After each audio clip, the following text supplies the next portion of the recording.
आ रही है। अगर अशोक लेलैंड का देखें तो आज बोर्ड बैठक होने वाली है जिसमें एसएमएल ईसुजू में मेजॉरिटी हिस्सेदारी खरीदने पर विचार हो सकता है। इसके लिए पूरी खबर के साथ हमारे साथ अंकुर जुड़ रहे हैं। अंकुर, बताइए।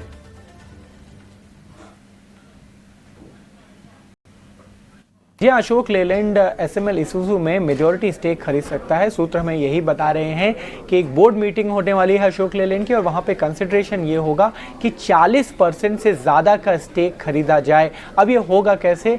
जो शेयर होल्डिंग है इस समय एसएमएल ईसुजू में, वहां पर एक बड़ा हिस्सा जापानीज मेजर सुमितोमो कॉरपोरेशन का है जो कि 44% का करीब हिस्सा रखते हैं। इसके अलावा अशोक लेलैंड का भी 7% का हिस्सा है और एक और कंपनी जो एसएमएल ईसुजू में हिस्सा रखती है 15%, वो है ईसुजू मोटर्स। उनका जो टेक्निकल टाई अप है इनके साथ, तो कंसिडरेशन ये है कि सुमितोमो कॉरपोरेशन का जो हिस्सा है वो अशोक लेलैंड खरीद सकता है और इस पर विचार होने वाला है बोर्ड बैठक में। जो बोर्ड बैठक होने वाली है उस पे इन डिफरेंट परमुटेशन कॉम्बिनेशन पे विचार होंगे कि 7% का हिस्सा ऑलरेडी है, 40% पूरा खरीदना है, कम खरीदना है। ये सारी जो मंत्रणा है वो बोर्ड मीटिंग में हो सकती है, लेकिन सूत्र में ये बता रहे हैं कि बिल्कुल अशोक लेलैंड इस पर विचार कर रहा है कि एसएमएल ईसुजू में हिस्सा खरीदा जाए। बिल्कुल अंकुर, सूत्रों के हवाले से तमाम एक्सक्लूसिव जानकारी आपने हमें दी, बहुत बहुत धन्यवाद। और आज दरअसल इस एक्सक्लूसिव खबर से हमें शो की शुरुआत, हिस्सेदारी खरीदने पर विचार किया जा सकता है, इस पर भी हम आपकी राय चाहेंगे। आप इस खबर को कैसे देखते हैं ये बताइएगा, बाजार की चाल पर अपने आकलन के साथ। तो धन्यवाद कविता, आपका सभी को प्रणाम और शुभ प्रभात हमारे तरफ से।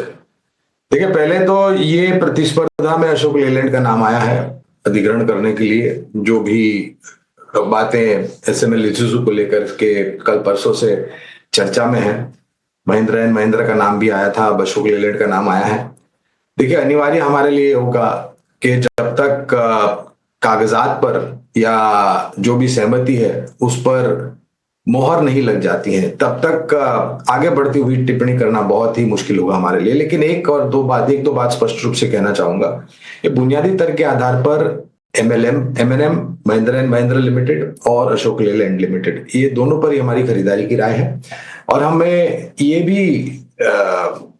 भी मानते हैं कि जो माल ढोने के वाहन होते हैं, यानी कि जो कमर्शियल व्हीकल्स होते हैं, वहां पर आगे जाकर के शायद थोड़ा बहुत और कंसोलिडेशन आपको होता हुआ दिखा देगा। मांग को लेकर के भी अगर आप देखें, जहां तक स्क्रैपेज पॉलिसी का सवाल है, जहां तक निर्माण कार्य का सवाल है, जहां तक माइनिंग और एक्सप्लोरेशन का सवाल है, वहां से भी मांग निरंतर बढ़ रही है। और आधुनिकीकरण के रूप में पहले जो डीजल से चलने वाले वाहन थे, अब यहाँ पर ऊर्जा से चलने वाला वाहन यानी कि इलेक्ट्रिक कमर्शियल व्हीकल और बसेस आपको आते हुए दिखाई दे रहे हैं।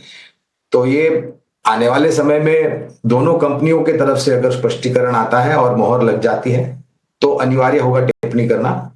लेकिन जैसे मैंने बताया, अशोक लेलैंड और महिंद्रा एंड महिंद्रा, ये दोनों ही हमारी बुनियादी तर्क के आधार पर खरीदारी की राय है।